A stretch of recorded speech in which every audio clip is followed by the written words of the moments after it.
வணக்கம் நண்பர்களே, நான் உங்கள் காயத்ரி. இன்று நாம் அழகான அந்நியன் என்கிற கதையை பார்க்க போறோம். பெயர் சுமதி. ஒரு சாதாரண நடுத்தர வர்க்கத்து குடும்பத் தலைவி. காலை 5 மணிக்கு பழைய தையல் மிஷின் சத்தத்தோடு தான் என் பொழுது விடியும். என் கணவர் ரகு ஒரு மெக்கானிக் ஷாப்பில் வேலை செய்கிறார். அவர் கைகளில் எப்போதும் கிரீஸ் கரை படிந்திருக்கும். உழைப்பாளிதான், ஆனா அன்பை வெளிப்படுத்த தெரியாத ஒரு பாறை போன்றவர். சுமதி, டிபன் ரெடியா, லேட் ஆகுது, சீக்கிரம் வை. இதுதான் அவர் தினமும் என்னிடம் பேசும் முதல் வாக்கியம். 10 வருடங்களா இதே வசனம், இதே வாழ்க்கை. ஒரு இயந்திரம் போல துணிகளை தைப்பதும் சமைப்பதும் உறங்குவதுமே என் உலகமாகிப் போனது. என் மனதிற்குள் இருக்கும் ஆசைகள், ரசனைகள் எதற்கும் அந்த வீட்டில் இடமில்லை. அந்த ஒரு மதிய நேரம் வெயில் தகித்துக் கொண்டிருந்தது. கடையின் வாசலில் ஒரு விலர்வந்த பைக் வந்து நின்றது. இறங்கியவன் ராகு. டிப்டாப்பா, பார்க்கவே ஒரு கார்ப்பரேட் கம்பெனி மேனேஜர் போல இருந்தா. மேடம், இந்த ஷர்ட்ல ஒரு சின்ன ஆல்ட்ரேஷன் பண்ணணும், இப்போவே பண்ணி தருவீங்களா என்று கேட்டுக்கொண்டே உள்ளே வந்தா. நான் தைக்க ஆரம்பித்தேன். அவன் என் கைகளையே உற்று பார்த்து கொண்டிருந்தான். உங்க தையல்ல ஒரு தனி நேர்த்தி இருக்கு சுமதி. இந்த சின்ன கடைக்குள்ள உங்க திறமை முடங்கி கிடக்குன்னு எனக்கு தோணுது என்றா. மணி என்னைக்குமே என் வேலையை பாராட்டியதில்ல. ஆனால் இந்த பையன் என்னை ஒரு கலனியாக பார்க்கிறானே என்று எனக்கு ஆச்சரியமா இருந்தது. என் பெயரை கூட அவன் அவ்வளவு மென்மையா உச்சரித்தான். அந்த ஒரு சின்ன பாராட்டு பல வருடங்களாக காய்ந்து போயிருந்த ஒரு நிலத்தில விழுந்த முதல் துளி மழை போல எனக்குள் ஒரு சிலிர்ப்பை தந்தது. அடுத்த நாள் அதே நேரத்திற்கு ராகுல் மீண்டும் வந்தார். இம்முறை அவன் கையில் ஒரு பெரிய துணிப்பை இருந்தது. நேத்து நீங்க தச்ச ஷர்ட் அவ்வளவு கம்ஃபர்டபுளா இருந்துச்சு சுமதி. அதான் என்னோட மத்த துணிகளையும் உங்ககிட்டயே குடுக்கலாம்னு வந்தேன் என்று சொல்லிவிட்டு பையை நீட்டினான். நான் துணிகளை பார்த்தேன், எல்லாமே பிராண்டட் துணிகள். இவ்வளவு காஸ்ட்லி துணிகளை என்கிட்ட தர்றீங்களே, ஏதாவது தப்பாச்சுன்னா என்ன பண்றது என்று கேட்டேன். ராகுல் சிரித்தா, உங்க மேல எனக்கு நம்பிக்கை இருக்கு. ஏன்னா உங்க கண்ணுல ஒரு தேடல் இருக்கு. எதையோ சாதிக்கணும்னு நினைக்கிற ஒரு பொண்ணு கண்டிப்பா எதையும் தப்பா செய்ய மாட்டா என்றான். அவன் பேச பேச எனக்குள் ஒரு புதிய நம்பிக்கை பிறந்தது. அன்று முழுவதும் அந்த துணிகளை தைக்கும்போது எனக்கு சோர்வே தெரியவில்லை. ரகு இரவு வீட்டுக்கு வந்தபோது, இன்னைக்கு என்ன விசேஷம், முகம் ரொம்ப பிரகாசமா இருக்கென்று கேட்டார். நான் நடந்ததே சொல்லப் போனேன். ஆனா அவர் சரி சரி, சீக்கிரம் சோறு போடு, நாளைக்கு ஒரு பெரிய வண்டி வருது, சீக்கிரம் தூங்கணும் என்று சொல்லிவிட்டு படுத்துவிட்டார். மணியின் அந்த அலட்சியம் எனக்கு ஒரு வலியைத் தந்தது. அதே சமயம் என் போனில் ஒரு மெசேஜ் வந்தது. ராகுல் தான். துணிகள் எப்படி வருதுன்னு ஒரு போட்டோ அனுப்புங்க சுமதி, உங்க ஒர்க்கே பார்க்க ஆசையா இருக்கு. அந்த திருட்டுத்தனமான மெசேஜை பார்த்தபோது என் இதயம் வேகமாக துடிச்சது. அடுத்த நாள் மதியம் ராகுல் மறுபடியும் கடைக்கு வந்தான். இம்முறை அவன் கையில் துணிகள் இல்லை, 2 கப் காபி இருந்தது. என்ன சுமதி, இன்னைக்கு ரொம்ப பிஸியா? இந்த சூடா ஒரு காபி குடிச்சிட்டு வேலையை பாரு என்று ஒரு கப்பை என்னிட நீட்டினான். நான் தயங்கினே, இல்லைங்க, இங்க பக்கத்துல இருக்கிறவங்க பார்த்தா தப்பா நினைப்பாங்க, நான் அப்புறம் குடிச்சுக்கிறேன் என்றேன். ராகுல் சிரித்தான். யார் என்ன நினைச்சா நமக்கு என்ன? ஒரு ஃப்ரெண்ட் கொடுக்கிற காப்பியை குடிக்கிறதுல என்ன தப்பு? நீங்க ரொம்ப யோசிக்கிறீங்க. வாழ்க்கையை ஒரு தடவையாவது உங்களுக்கு பிடிச்ச மாதிரி வாழுங்களேன் என்றான். அவன் சொன்னது என் மனதை தொட்டது. 10 வருஷமா ரகு எனக்கு ஒரு காப்பி கூட வாங்கி கொடுத்ததில்ல. அவருக்கு தேவையெல்லாம் அவர் வேலை, அவர் சாப்பாடுதான். நான் அந்த காபி கப்பை வாங்கினேன். சூடான காபி என் தொண்டைக்குள் இறங்கும்போது ஒரு இதமான உணர்வு. ராகுல் என் தையல் இயந்திரத்தின் அருகில வந்து நின்றா. இந்த மெஷின் சத்தம் உங்களுக்கு பிடிக்குமா? எனக்கு இது ஒரு சங்கீதம் மாதிரி கேக்குது. ஏன்னா இது ஒரு பெண்ணோட உழைப்பை சொல்லுது என்று ரகசிய குரலில் என்றார். அவன் என் தோளுக்கு மிக அருகில வந்து நின்றபோது அவன் உடம்பிலிருந்து வந்த அந்த விலையுயர்ந்த சென்ட் வாசனை என் மூக்கை துளைத்தது. ரகுவிடம் எப்போதும் கிரீஸ் மற்றும் வேர்வை நாற்றம்தான் இருக்கும். ஆனா ராகுல் அவன் ஒரு பூங்காவனம் போல இருந்தா. உங்க கனவ உங்களை எப்படி பாராட்டுவா என்று அவன் திடீரென கேட்டான். நான் மௌனமா இருந்தேன். அவர் ரொம்ப நல்லவர், ஆனா பாராட்டத் தெரியாது என்று தழுதழுத்தேன். ராகுல் என் கையை மெல்ல தொட்டா. நல்லவரா இருக்கிறது மட்டும் போதாது சுமதி. ஒரு பெண்ணோட மனசை புரிஞ்சுக்க தெரியணும். உங்களை பார்த்தா எனக்கு பாவமா இருக்கு. இவ்வளவு அழகான ஒரு மலர் ஒரு பாறைக்கு நடுவுல சிக்கிட்டு இருக்கு என்றான். அவன் விரல்கள் என் கையில பட்ட அந்த நொடி எனக்குள் ஒரு பதட்டம் தொத்திக் கொண்டது. அதே சமயம் என் மீது இவ்வளவு அக்கறை காட்ட ஒரு ஆள் இருக்கிறானே என்கிற சந்தோஷம் அந்த பயத்தை மறைத்தது. ராகுல், கிளம்புங்க, யாராவது பார்த்திட போறாங்க என்று நான் சொன்னாலும் என் கண்கள் அவன் முகத்தையே பார்த்து கொண்டிருந்தன. அவன் போகும்போது, நாளைக்கு ஒரு சர்ப்ரைஸ் இருக்கு சுமதி, வெயிட் பண்ணுங்க என்று கண்ணடித்துவிட்டு சென்றான். அவன் போன பிறகு அந்த தையல் மெஷின் சத்தம் எனக்கு வெறும் சத்தமாக தெரியவில்லை. அவன் சொன்னது போல ஒரு சங்கீதமாக மாற ஆரம்பிச்சது. ரகுவின் வருகைக்காக காத்திருந்த நான் இப்போது ராகுலின் அந்த சர்ப்ரைஸ் என்னவா இருக்கும் என்று ஏங்கத் தொடங்கினேன். அடுத்த நாள் மதிய வரை என் கைகள் தையல் மெஷினில் இருந்தாலும் கண்கள் மட்டும் வாசலையே பார்த்து கொண்டிருந்தன. ராகுல் சொன்ன அந்த சர்ப்ரைஸ் என்னவா இருக்கும்? மணி பத்தடி தள்ளியிருக்கும் கடைக்கு கூட என்னை கூட்டிட்டு போனது இல்ல. எனக்காக யாராவது யோசிக்கிறாங்க என்ற அந்த எண்ணமே எனக்கு புதுசா இருந்தது. சரியா 2 மணிக்கு ராகுல் வந்தா இம்முறை அவன் கையில் ஒரு சிறிய கவர் இருந்தது. என்ன சுமதி, ரொம்ப நேரமா எனக்காக காத்துட்டு இருந்தீங்களா என்று சிரித்துக்கொண்டே கேட்டான். நான் வெட்கத்துடன் தலை குனிந்தேன். இல்லைங்க, சும்மாதான் உட்கார்ந்திருந்தேன். என்ன சர்ப்ரைஸ் என்று கேட்டேன். அவன் அந்த கவரை பிரிச்சு உள்ளே இருந்த ஒரு சிறிய பாக்ஸை நீட்டினா. அது ஒரு விலையுயர்ந்த ஸ்மார்ட் வாட்ச். ராகுல், இது எதுக்கு? எனக்கு இதெல்லாம் வேண்டாங்க. மணி பார்த்தா தப்பா நினைப்பாரு என்று பதறினேன். ராகுல் என் கையை பற்றி கொண்டா. மணி எப்போ உங்ககிட்ட இதெல்லாம் கேட்டிருக்காரு? நீங்க இவ்வளவு உழைக்கிறீங்க, உங்களுக்குன்ட்டு ஒரு சின்ன சந்தோஷம் கூட இருக்கக்கூடாதா? இது வெறும் வாட்ச் இல்ல சுமதி, இது நம்ம ஃப்ரெண்ட்ஷிப்போட அடையாளம். இதை நீங்க கட்டிக்கணும்னு நான் ஆசைப்படுறேன் என்றான். அவன் பிடிவாதமா அந்த வாட்சை என் மணிக்கட்டுல கட்டினான். அவன் விரல்கள் என் தோளில் பட்டபோது என் உடலில் ஒரு மின்னல் பாய்ந்தது போலிருந்தது. அந்த வாட்சின் தொடுதல் எனக்கு ஒரு நவீனமான பெண்ணாக உணர்த்தியது. சுமதி, நீங்க இன்னும் அந்த பழைய நைட்டியிலேயே சுத்திட்டு இருக்கீங்க? சாயங்காலம் நான் ஒரு புது சுடிதார் எடுத்துட்டு வர்றேன். அதை நீங்க போட்டுட்டு வரணும். நாம வெளியே போய் ஒரு ஐஸ்கிரீம் சாப்பிடலாம் என்றான் ராகுல். ஐயோ, அது முடியாது ராகுல். மணி 5 மணிக்கு மெக்கானிக் ஷாப்ல இருந்து டீ குடிக்க வீட்டுக்கு வருவார்.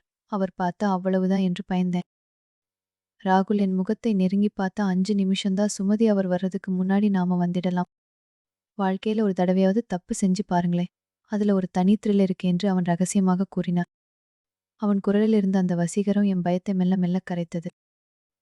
மணி வீட்டுக்கு வந்தபோது நான் அந்த வாட்சை என் சேலை தலைப்புக்குள் மறைத்து வைத்திருந்தேன்.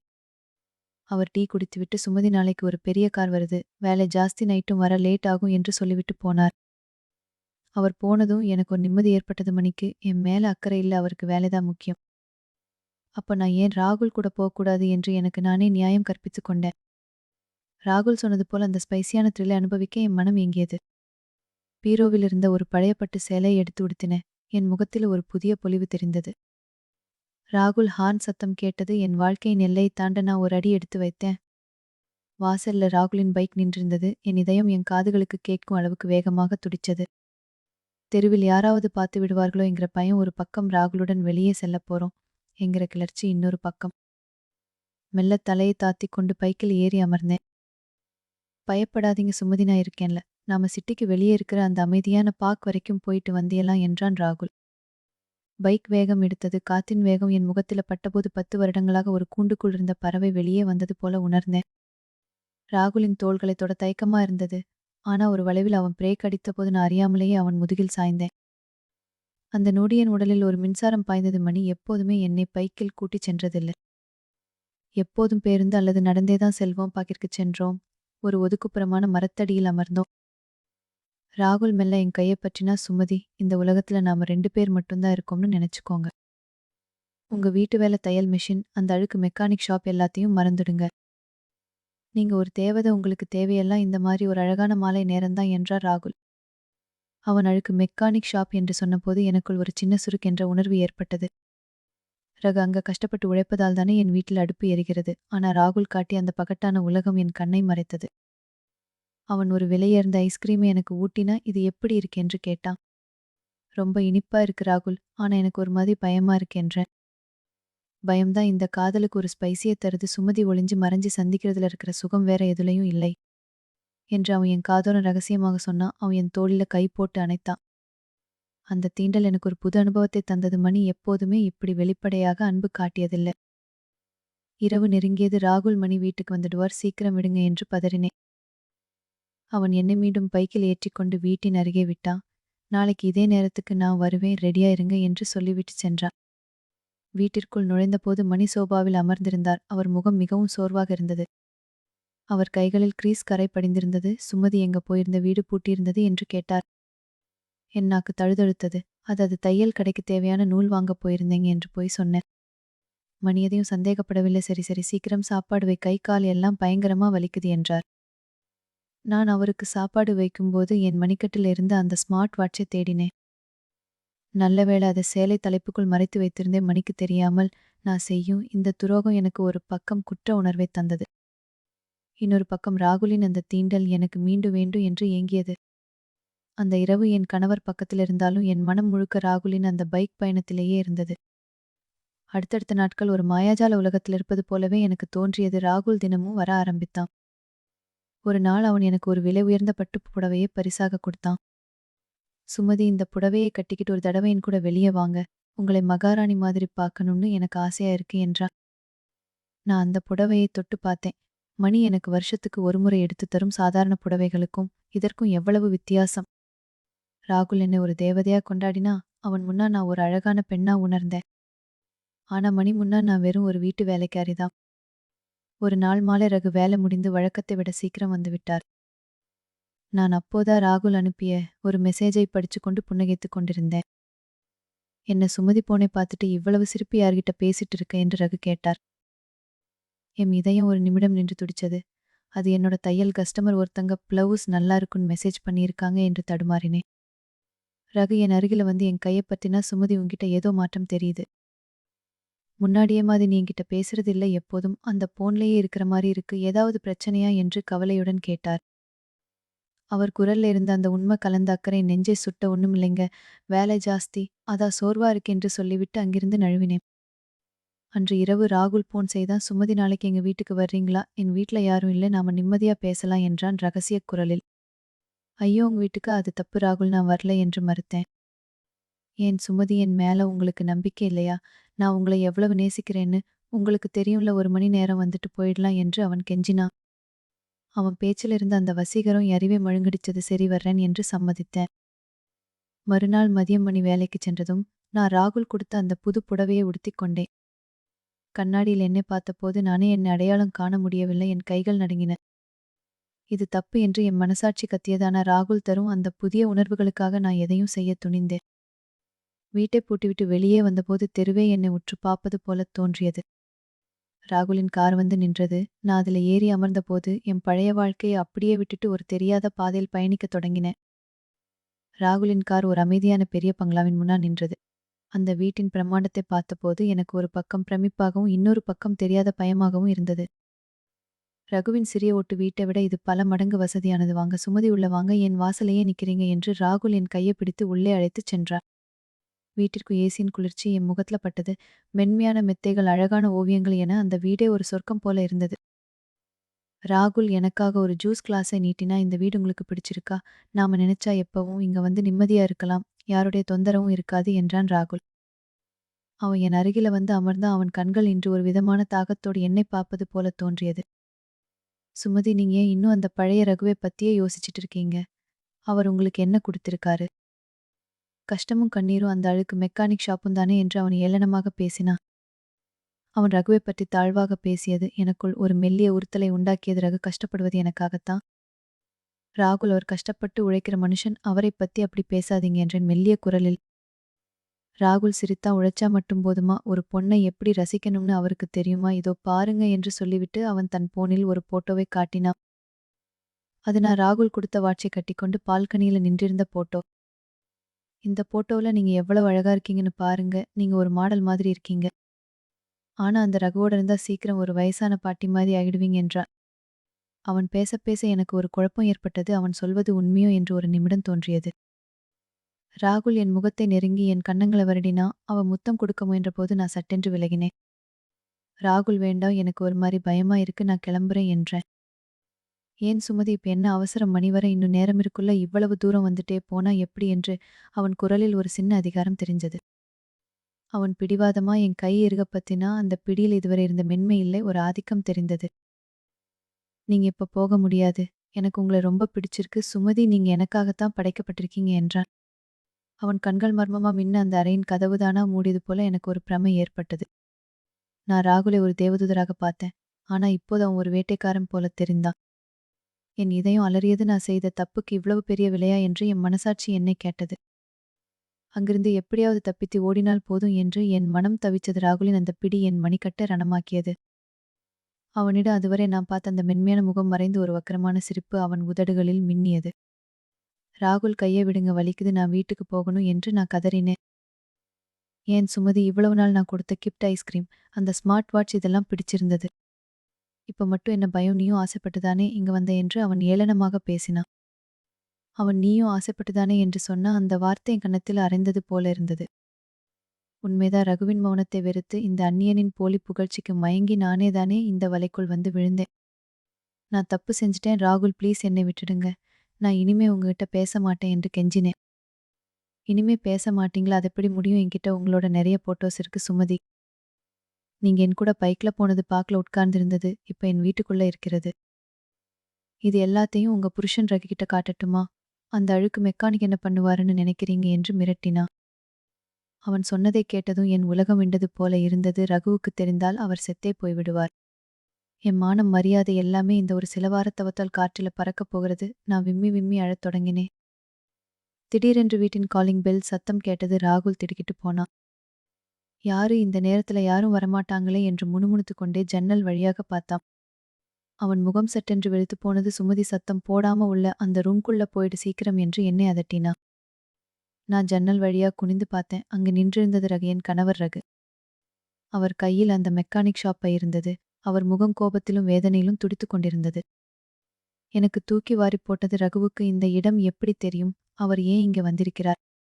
ராகுல் பயந்து போய் கதவை திறக்காமல் நின்றான். ரகு கதவை ஓங்கித் தட்டினார். ராகுல் கதவை திறடா, என் பொண்டாட்டி உள்ள இருக்கான்னு எனக்கு தெரியும். மரியாதையா திறந்துடில்ல, கதவை உடைச்சிடுவேன் என்று ரகுவின் சிங்கம் போன்ற குரல் அந்த பெரிய பங்களாவில் எதிரொலித்தது. ராகுல் நடுங்கிக் கொண்டே என்னை பார்த்தான். சுமதி, உன்னாலதான் எனக்கு பிரச்சனை, நீயே போய் சமாளி என்று என்னை முன் தள்ளினா. நான் ஒரு குற்றவாளி போல கலைந்த தலைமுடியுடனும் அழுத முகத்துடனும் கதவை நோக்கிச் சென்றேன். ரகுவின் முன்னா நான் எப்படி நிற்கப் போகிறேன்? என் வாழ்நாளின் மிக கொடுமையான நிமிடம் அதுவாகத்தான் இருக்கும் என்று எனக்கு தெரிந்தது. நடுங்கும் கைகளுடன் நான் கதவை திறந்தேன். வாசலில் ரகு நின்றிருந்தார். அவர் முகம் முழுவதும் வேர்வை, கைகளில் எப்போதும் இருக்கும் அந்த கிரீஸ் கரை. ஆனா அவர் கண்களில் நான் இதுவரை பார்த்திராத ஒரு கனல் எரிந்து கொண்டிருந்தது. என்னை பார்த்ததும் அவர் முகம் ஒரு நிமிடம் துடிச்சது. சுமதி, அந்த புது புடவை உனக்கு ரொம்ப அழகா இருக்கு. ஆனா அந்த புடவையை விட என் மேலிருந்த அந்த நம்பிக்கையை நீ களைஞ்சிருக்க வேண்டாமே என்றார். அவர் குரலில் கோபத்தை விட வேதனை அதிகமா இருந்தது. ராகுல் பின்னால் நின்று கொண்டு, சார், இது ஒரு தப்பு, நாங்க சும்மா பேசிக்கிட்டு தான் இருந்தோம் என்று தழுதழுத்தார். ரகு சட்டென்று உள்ளே வந்து ராகுலின் சட்டையை பிடித்தார். டேய், உன்னை பத்தி எனக்கு எல்லாம் தெரியும். என் கடைக்கு வண்டி விட வந்தப்போவே உன் கண்ணு சரியில்லைன்னு எனக்கு தெரியும். நீ அவளுக்கு அனுப்பின மெசேஜ் கொடுத்த கிப்ட் எல்லாமே ஒரு நாள் அவ போன வீட்ல வச்சுட்டு போனப்போவே நான் பார்த்துட்டேன். ஆனா என் பொண்டாட்டி மேல இருந்த நம்பிக்கையில அவளா திருந்துவான்னு காத்துட்டு இருந்தேன். ஆனா நீ அவளை இந்த தனிமையான வீட்டுக்கு கூட்டிட்டு வருவேன்னு நினைக்கலடா என்று ரகு ஆவேசமாக சத்தமிட்டார். ராகுல் பயந்து போய், போலீஸ் வேண்டாம், நான் இப்போவே எல்லாத்தையும் டெலீட் பண்ணிடுறேன் என்று நடுங்கினான். ரகு அவனை உதறி தள்ளினார். போலீஸா? உன்னை மாதிரி ஒரு கோழைக்காக நான் போலீஸ் கிட்ட போக மாட்டேன். ஆனா ஒன்னு தெரிஞ்சுக்கோ, உழைச்சி வாழ்றவனுக்கு கௌரவம் தான் உயிர். நீ காசு வச்சு ஒரு பெண்ணோட ஆசையை வாங்கலாம், ஆனா அன்பை வாங்க முடியாது என்று சொல்லிவிட்டு என் பக்கம் திரும்பினார். நான் அவர் காலடியில விழுந்து அழுதேன். என்னை மன்னிச்சிடுங்க, நான் ஏதோ ஒரு மாயையில சிக்கிட்டேன். அவர் பேசின அந்த வார்த்தைக்காக நான் மயங்கிட்டேன். ப்ளீஸ் என்னை விட்டுடாதீங்க என்று கதறினேன். ரகு என் கையை பிடிச்சு தூக்கினார். சுமதி, நான் உனக்கு பேச தெரியாத பாறையா இருக்கலாம். ஆனா அந்த பாறைக்குள்ளேயும் ஒரு ஈரம் இருக்குன்னு உனக்கு தெரியாம போச்சு. நீ ஆசைப்பட்ட அந்த ஸ்மார்ட் வாட்ச், அந்த பட்டுப் புடவை, இதெல்லாம் வாங்கத்தான் நான் தினமும் ஓவர் டைம் வேலை பார்த்தேன். உனக்கு ஒரு சர்ப்ரைஸ் கொடுக்கணும்னு அந்த பணத்தை சேர்த்து வச்சிருந்தேன். ஆனா நீ ஒரு அந்நியன் கொடுத்ததுக்காக உன்னை நீயே வித்துக்கிட்டு வந்து நிக்கிறியே என்று சொல்லி அழுதார். அந்த அழுக்கு மெக்கானிக்கின் கண்களில் இருந்து விழுந்த கண்ணீர் என் கைகளில் பட்டபோது அது சுடு தண்ணீரை விட அதிகமாக சுட்டது. ராகுல் கொடுத்த அந்த ஏசி அறையின் குளிர்ச்சி இப்போது எனக்கு நரகமாக தெரிந்தது. இந்த வாட்ச், இந்த நகையெல்லாம் இங்கே கழட்டி போட்டுட்டு வா. என் உழைப்புல வாங்கின அந்த சாதாரண நூல் புடவையோட என் வீட்டுக்கு வருதுன்னா வா, இல்ல இங்கே இருந்துல என்று சொல்லிவிட்டு ரகு விறுவிறுவென வெளியே நடந்தார். நான் ஒரு நிமிடம் கூட யோசிக்கவில்லை. ராகுல் கொடுத்த அந்த வாட்சையும் நகையையும் அங்கேயே வீசி எறிந்தேன். அவன் முகத்தில் காரி உமிழ்ந்துட்டு என் கணவரின் பின்னா ஓடினேன். அந்த பட்டு புடவை என் உடம்பை உறுத்துவது போல இருந்தது. ரகுவின் அந்த அழுக்கு வேட்டி நுனிய பிடித்துக்கொண்டே நான் நடந்த அந்த பாதை என் வாழ்நாளின் மிக நீண்ட பயணமாக தெரிந்தது. ராகுலின் அந்த பிரம்மாண்டமான பங்களாவை விட்டு வெளியே வந்தபோது அந்த பட்டுப்புடவை என் உடலை சுடுவது போல இருந்தது. ரகு முன்னால் வேகமா நடந்து கொண்டிருந்தார். அவர் ஒருமுறை கூட திரும்பி பார்க்கவில்லை. நான் ஓடிப்போய் அவர் கையை பற்றி கொண்டேன். அந்த அழுக்கு மெக்கானிக் கைகளின் சொரசரப்பு ராகுலின் மென்மையான கைகளை விட எனக்கு 10,000 மடங்கு பாதுகாப்பாக தெரிந்தது. வீட்டிற்கு வந்ததும் நான் நேராக குளியலறைக்குச் சென்று ராகுல் கொடுத்த அந்த புடவையை கழற்றி எறிந்தேன். என் பழைய பருத்தி புடவையை உடுத்திக்கொண்டு கண்ணாடி முன்னால் நின்றேன். என் முகத்திலிருந்த அந்த போலி பொலிவு மறைந்து ஒரு நிமிடம் தெரிந்தது. அன்று இரவு ரகு சோபாவில் அமர்ந்து ஏதோ ஒரு கணக்கு புத்தாய் பார்த்து கொண்டிருந்தார். நான் மெல்ல அவ அருகில் சென்று அமர்ந்தேன். என்னை மன்னிச்சிடுங்க, நான் ஏதோ ஒரு மாயையில சிக்கிட்டேன். நீங்க என்கிட்ட பேச மாட்டீங்க, பாராட்ட மாட்டீங்கன்னு நினைச்சுதான் நான் இன்னொருத்தன் கிட்ட போனேன் என்று தேம்பி தேம்பி அழுதேன். ரகு புத்தகத்தை மூடிவிட்டு என் முகத்தை பார்த்தார். சுமதி, எனக்கு பெரிய படிப்பு இல்ல, அழகான வார்த்தைகள் பேசத் தெரியாது. ஆனா தினமும் அந்த மெக்கானிக் ஷாப்ல கஷ்டப்படுறப்போ உன் முகத்தை நினைச்சுதான் நான் வேலை பார்க்கறேன். உனக்கு ஒரு நல்ல வாழ்க்கை அமைச்சு தரணும்னு தான் ஓயாம உழைக்கிறேன். நீ ஆசைப்பட்ட அந்த பாராட்டுகளை நான் சொல்லாம இருந்திருக்கலாம். ஆனா என் உழைப்பு முழுக்க உனக்காகத்தான் என்றார் நிதானமாக. அவர் தன் சட்டைப்பையிலிருந்து ஒரு சிறிய காகித பொட்டலத்தை எடுத்துக் கொடுத்தார். அதை பிரித்துப் பார்த்தபோது எனக்கு அதிர்ச்சியா இருந்தது. அது ஒரு ஜோடி தங்கத் தோடுகள். இதை உன்னோட பிறந்த நாளுக்கு சர்ப்ரைஸா கொடுக்கணும்னு தான் 3 மாசமா ஓவர் டைம் பார்த்தேன். ஆனா நீ ராகுல் கொடுத்த அந்த ஸ்மார்ட் வாட்சுக்கு மயங்கிட்டேன்னு தெரிஞ்சப்போ என் மனசு உடைஞ்சு போச்சு சுமதி என்றார் ரகு. நான் அந்த தோடுகளை பார்த்து விம்மி விம்மி அழுதேன். ராகுல் கொடுத்தது வெறும் கவர்ச்சி, ஆனா ரகு கொடுத்தது அவர் இரத்தமும் வியர்வையும் கலந்த அன்பு. அந்த நிமிடம் எனக்கு புரிந்தது, உண்மையான அன்பு என்பது அலங்காரமான வார்த்தைகளும் இல்ல, அது நம்மை சுமக்கும் அந்த உழைப்பில் தான் இருக்கிறது. அடுத்த நாள் காலை அந்த பழைய தையல் மெஷின் சத்தம் மீண்டும் கேட்டது. ஆனா இம்முறை அந்த சத்தத்தில் ஒரு நிம்மதி இருந்தது. ராகுலின் மெசேஜ்கள் வந்த அந்த போனை நான் உடைத்து எறிந்தேன். இனி என் உலகம், என் கணவர், என் வீடு, என் உழைப்பு மட்டும்தான். வாழ்க்கை என்பது ஒரு தையல் இயந்திரம் போலத்தான். சில நேரங்களில் நூல் அறுந்து போகலாம், ஆனா அதற்காக துணியை தூக்கி எறிந்துவிடக் கூடாது. மீண்டும் நூலை கோர்த்து தைக்கத் தெரிந்தவள்தான் உண்மையான குடும்பத் தலைவி. தற்காலிகமான ஈர்ப்பும் அந்நியர்களின் புகழ்ச்சியும் விஷம் தடவிய இனிப்புகள் போன்றவை. நம்மை தாங்கும் உண்மையான உறவை ஒருபோதும் மலிவான ஆசைகளுக்காக விட்டுக் கொடுக்காதீர்கள். கரை படிந்த கைகளுக்கு பின்னா ஒரு தூய்மையான இதயம் இருக்கலாம். இந்த கதை உங்களுக்கு பிடித்திருந்தா லைக் செய்து பகிருங்கள். மீண்டும் ஒரு விறுவிறுப்பான கதையுடன் உங்களை சந்திக்கிறேன். இப்படிக்கு உங்கள் காயத்ரி.